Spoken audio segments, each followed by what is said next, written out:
Today we're going to take a really solid look at Hatsan's new flagship rifle, the Factor BULLPUP 35 caliber. Now this absolute gem of an air rifle came to us direct from Thomas at Bluegrass Big Bore. Huge shout out to you, man. Absolutely can't thank you enough for putting this in the arsenal.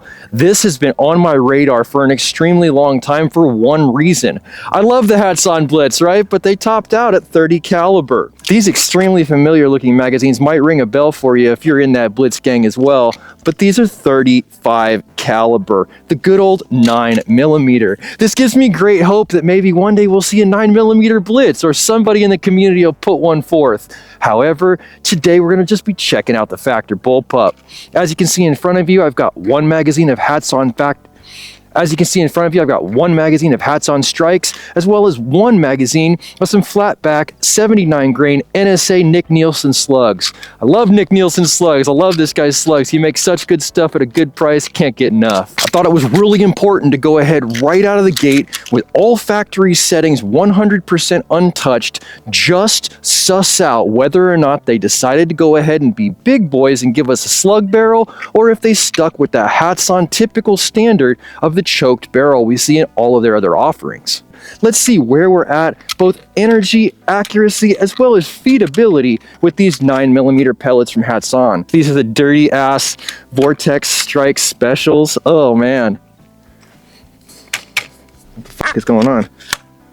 Very hard to load that. It did not like taking that pellet there, and I felt like a real dick beating on the machine, but that's what happens. 812, direct out of the box, first shot with pellets. So hard to chamber. I was hoping this would be like super slick, like I see all the FX guys going, but you know what?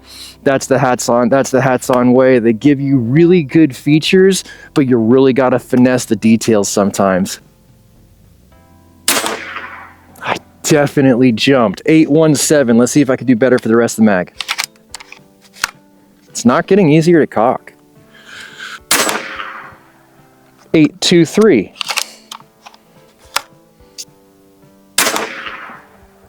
820. Wow, that's so much effort. 818.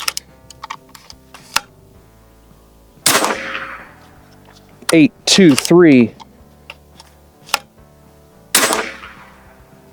815.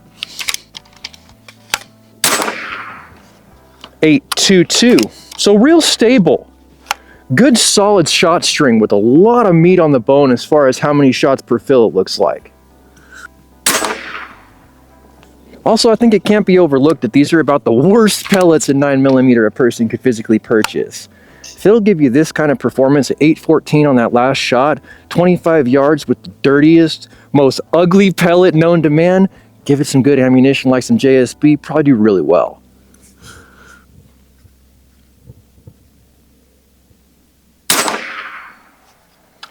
.817. So we got 3 shots left in the mag. 820.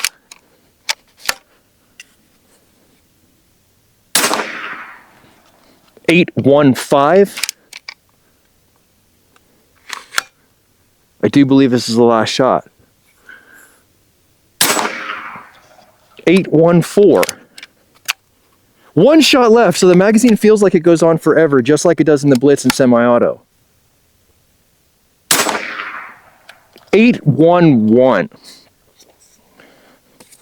So realistically, very consistent with what Hatsan was advertising as far as being able to get through one good solid mag before it looks like that regulator starts to drop off. I've gone from a full fill at 250 bar to where you guys see it here on the gauges. This is your fill port down here, and it's actually really cool because right in front of it, you're going to notice this rubber covered Picatinny rail. It's going to be perfect for a bipod setup. We were able to put together one extremely effective ragged hole down there with all of our projectiles at 25 yards fresh out of the box. I'm going to give this the same top up to 250 bar, switch over to those 79 grain slugs and see what the results are, see whether or not this is a choked barrel. All All right, boys, no fake fills. Got this thing right back to where it's supposed to be. Let's get into it with these 79 grain slugs.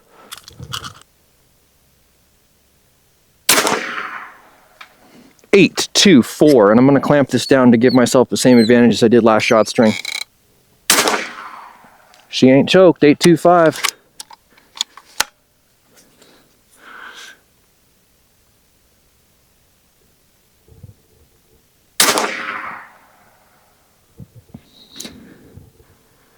Damn it, did I speak too soon? 8, 3, 6. Is it just not gonna do slugs? Please do slugs. Lord, please help it do slugs. Why 2 different points of impact? 8, 3, 5. If you know what might be happening, please throw it down in the comments. I'm not like the most knowledgeable guy here, and I would love to learn.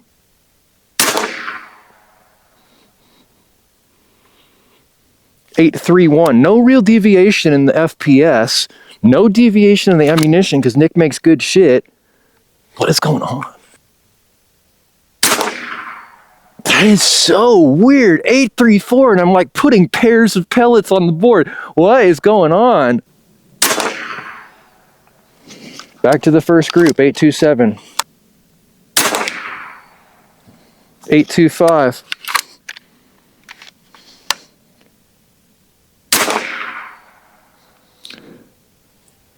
8, 2, 2.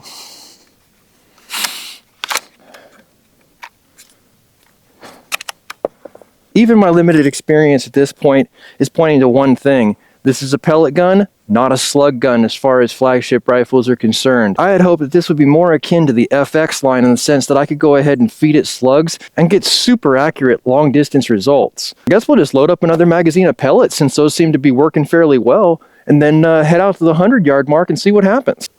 I'm extremely grateful this rifle is so light because I have to use my hand as a sunshade instead of a support.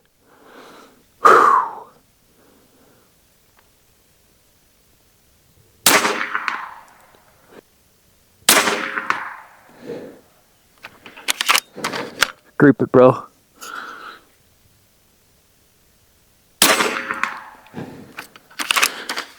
You over on the left, put it on the paper, please. Good. Better. Show the people where it's at.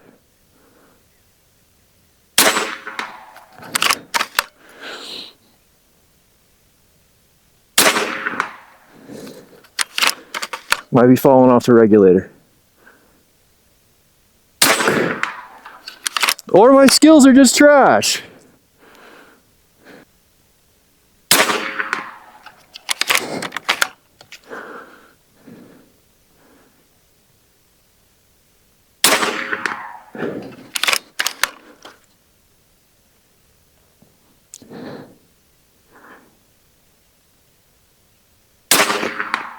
Effortless. Just bombing them in there. I can see them in flight.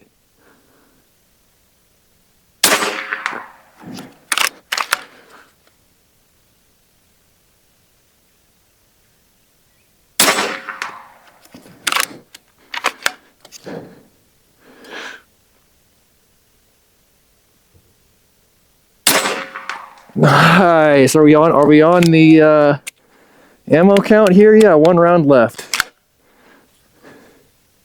And we are dangerously low on the gauge. That's f***ing solid, dog. That's f***ing solid. Really solid. Really good.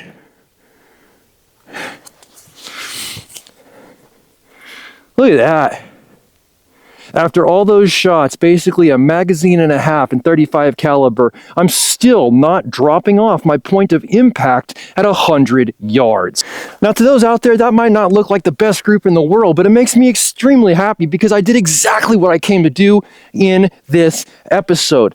Sussed out of the box, middle of the road, everyman energy. Most people are going to unbox this bullpup with. I've seen whether or not it's going to take pellets or slugs, and I've seen that even with my trash skill set and the worst pellets I can feed it, For a magazine and a half with no effort, I'll stay on target effectively at 100 yards. Anything you do long enough, you're going to get good at. And I think this is going to be one of those things that's really got a learning curve as far as how to tune for your projectiles. There's so many different features and functions between regulator adjustment, hammer spring adjustment, trigger adjustments, and grips that it's just an infinite amount of user selectable ways to go ahead and get yourself on target. This can be an excellent place to go ahead and end this great first look at the Hatsan Factor Bullpup in 35 caliber. But if you like this episode, give it a thumbs up. If you want to see more content like this, make sure you subscribe for more with that notifications button so you can stay current on the channel as well as when these videos come out. If you really like this video, make sure you share it so that other people can see it, and I'll catch you boys in the next one.